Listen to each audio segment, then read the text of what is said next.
Super Mario Odyssey came out in 2017 and introduced one of Mario's most interesting mechanics, captures. Allowing Mario to take control of different creatures and harness their abilities, it made Odyssey one of the most diverse games in the franchise. The entire game was built around the capture mechanic. But, like with all great mechanics in video games, eventually, people wondered, can we beat the game without it? The answer is, kind of. We figured out how to beat the game using only 3 captures. Yeah, not the 100 plus you're intended to use, only 3. Beating the game, of course, means getting 124 moons and progressing to the end of the story. But this video isn't about just beating the game without captures. If you're looking for that, check out this video on the Lowest Percent channel. This video is about a different question. Using only 3 captures, how many moons can we get? The answer is a lot more complicated than you may think. As it turns out, there's been a group of people dedicated to finding the answer to that question for over 3 years. They've managed to figure out a theoretical number of possible moons, and while some have tried, no one has managed to get them all. So, I wanted to be the first. I started the run in Cap Kingdom, and it was pretty normal. Just skip the frog, beat Topper, and got our first capture of the run. Cascade is where things immediately took a bit of a turn.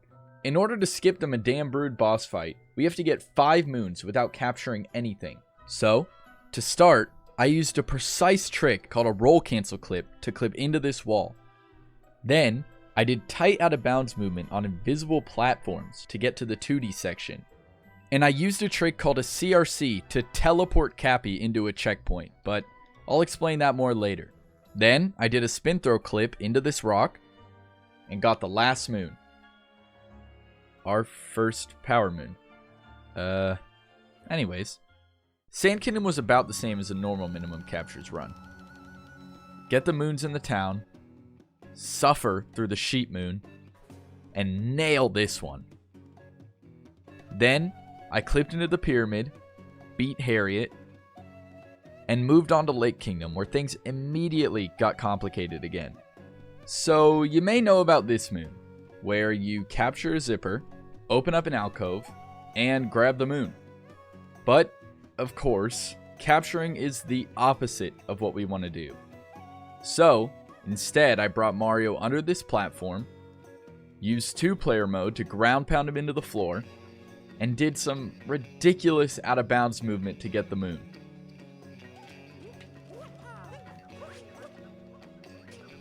Ah, there we go. We got it, boys.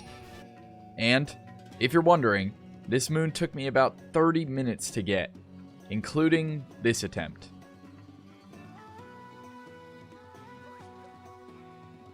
Oh, no! After this, I immediately went back to Sand Kingdom.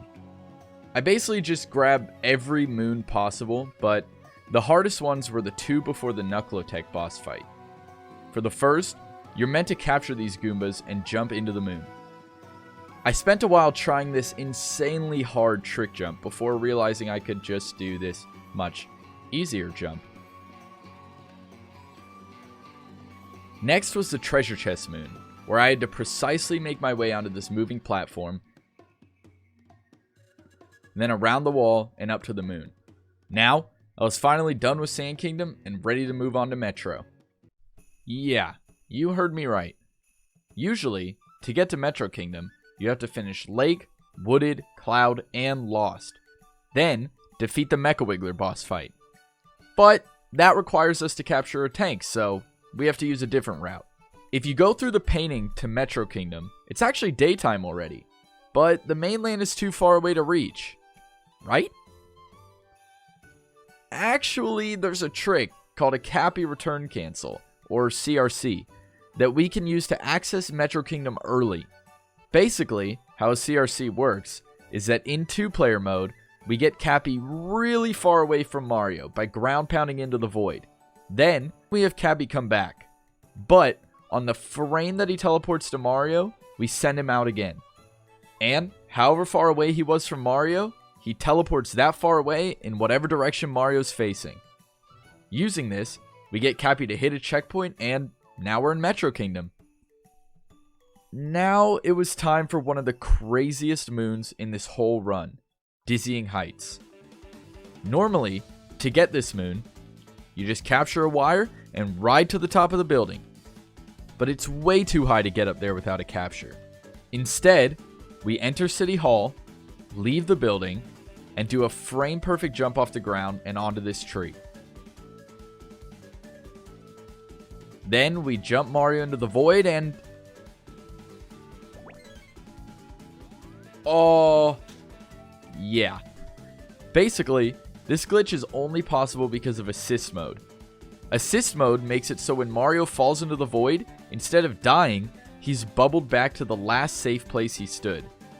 So, the frame perfect jump we did makes it so the game doesn't register a new safe place for Mario to stand.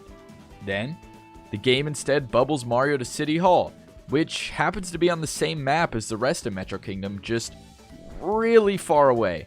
So now we're in a glitched version of City Hall near the edge of the map. You might be wondering how this actually helps us get to the top of City Hall. And I'll just show you the clip. Super fun. What's up, Bryce? Oh! We got it!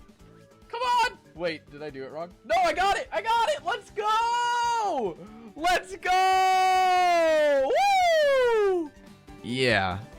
If we jump into this pole at a specific speed and angle, the game will realize we're not where we're meant to be. So Mario will get shot back to Metro Kingdom and we can just reach the moon. After that, I started on the rest of the moons in Metro. I took out the trash, made friends with a lonely man, ran from a dinosaur, and started another glitch using the scooter. Oh! There we go. There it is! Let's go! A few more moons later, I was done with Metro and entered the painting to Wooded Kingdom. The next few kingdoms were pretty basic. I got 36 moons in Wooded Kingdom, beat Cloud Kingdom, and got 10 moons in Lost. Snow Kingdom had some interesting out of bounds clips. I spent way too long killing these Spinies. And clipped through this wall to skip capturing a Goomba. Seaside was pretty basic too, grabbing 30 moons in total and leaving for Luncheon. Most of Luncheon was pretty easy. I beat Spirit, did some jumps across the lava,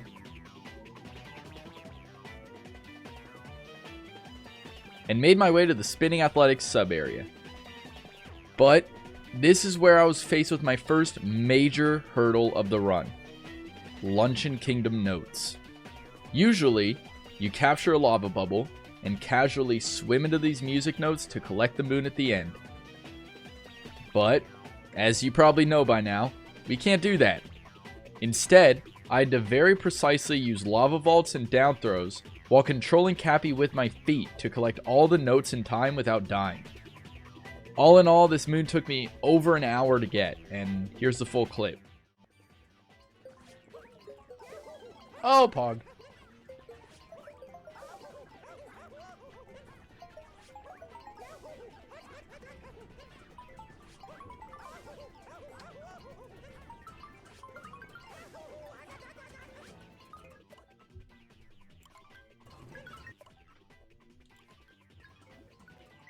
Oh! Ah! We got it! We got it! Let's go! Oh my gosh! After this moon, I just got a few more, including this one, where I had to use a turnip to clip into a block of cheese, and then do 2-player Cappy clips to cram Cappy into these walls and collect the moon shards. After all that, I warped to the Odyssey and left for Ruin Kingdom. Ruin Kingdom consisted of only a single boss fight, but it's actually where we had our second capture of the run. And next was Bowser's Kingdom. I immediately had to do multiple CRCs. First, one to the second island. Yo! Then one to the third island. No, Tabby. Yo! First try! On to the fourth. Let's go. Yo, the beat. It slaps. And it's functional. a CRC to get the souvenir shop checkpoint. Yo! And the final CRC to get to the inner wall checkpoint. Let's go. Let's go!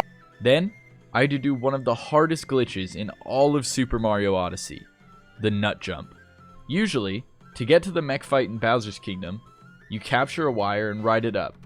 Instead, I had to take this nut, throw it into the water, and use it to gain infinite height. This trick has a 2-frame window, meaning that I have to time a dive input within 1/30th of a second.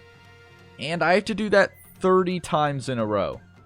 But, using this glitch, I made my way to the boss, defeated it, and left for Moon Kingdom. Moon Kingdom is where we had our third and final capture of the run. It was also where we finished the main story. I decided that this was a good place to stop for the day and I'd pick it back up next week. 228 moons down and so many to go. Mushroom Kingdom was pretty simple, except for one moon.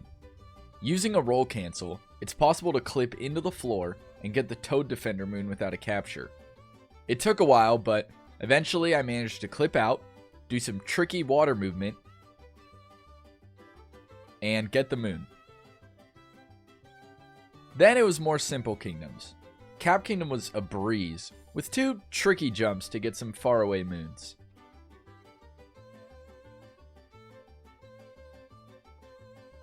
I left Cap Kingdom with 24 moons in total. Cloud Kingdom lasted a whole 5 seconds, getting 7 moons in the process. Lost Kingdom was pretty straightforward, with 33 moons. And Ruined Kingdom was basically nothing again. We got 7 moons there. But Moon Kingdom started very interesting. I had to get a moon called Jumping as High as a Frog. But how do you jump as high as a frog without being a frog? Well, with a dog, of course. Using this dog, we can do another infinite height glitch, getting all the way to the ceiling of the map and just barely being able to reach the moon. Oh, let's go! A few moons later, I had to perform a very painful looking glitch. Abuse assist mode again. And move on to the next kingdom. Seaside was just picking up a few scraps from earlier, finishing with 37 moons there. Lake Kingdom had some basic moons, a few out of bounds clips, and a lot of shopping, finishing with 35 moons. I went back to Wooded to get 1 moon, and finally got to Cascade Kingdom. My favorite part of this kingdom was using the dinosaur's toe to clip into the ground and get this moon under a rock. 28 moons later, I was ready to move on to the final and most challenging segment of the run. Basically, every other moon in every other kingdom meant nothing. This is where the real challenge was. Bowser's Kingdom started unassumingly, grabbing a few moons lying around until I reached this sub area. All I had to do was get into this gap and slowly wall jump over to the key and collect it. Seemed easy enough. Little did I know, I would spend the next 2 hours trying the same trick over and over again.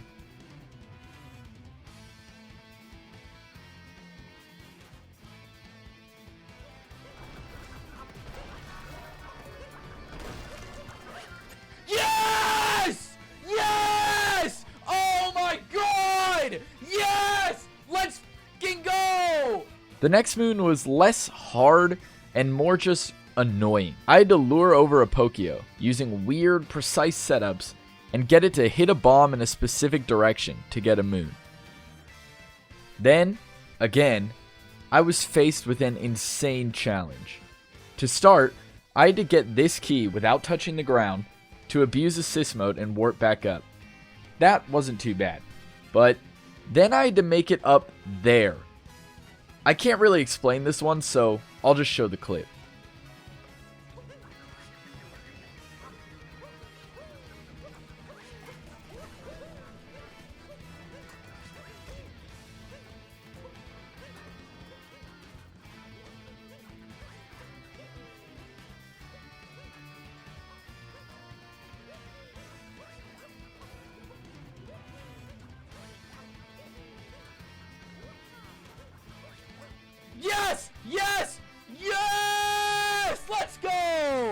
This sub area took me over 2 hours to finish. Then I did it again for fun and got it first try.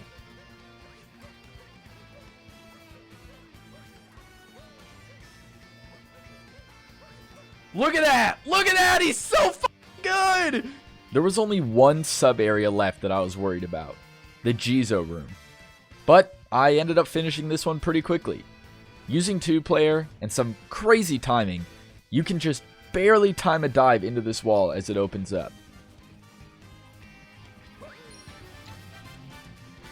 Oh? Now, there was only one moon left. You may remember that I mentioned no one has ever completed this run before. And the reason for that is because of this one moon. This moon actually uses the nut jump glitch from before. But earlier I only had to get 30 nut jumps in a row. This moon, I had to get 130 in a row.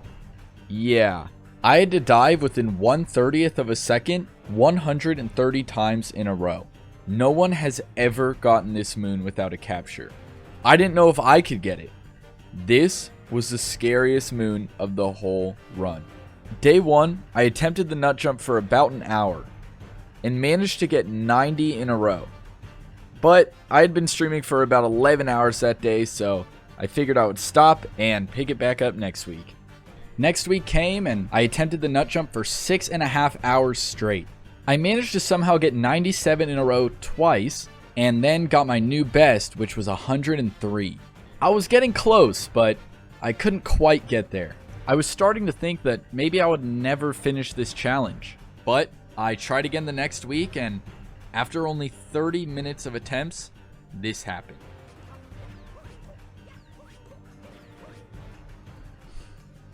Holy shit, is that enough?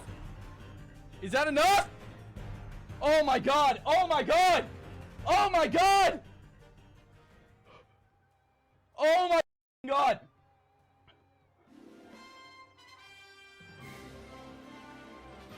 Holy shit! Oh my god! Oh my god! Let's fucking go! I finally did it. 130 nut jumps in a row, and I got the moon. And that was basically it.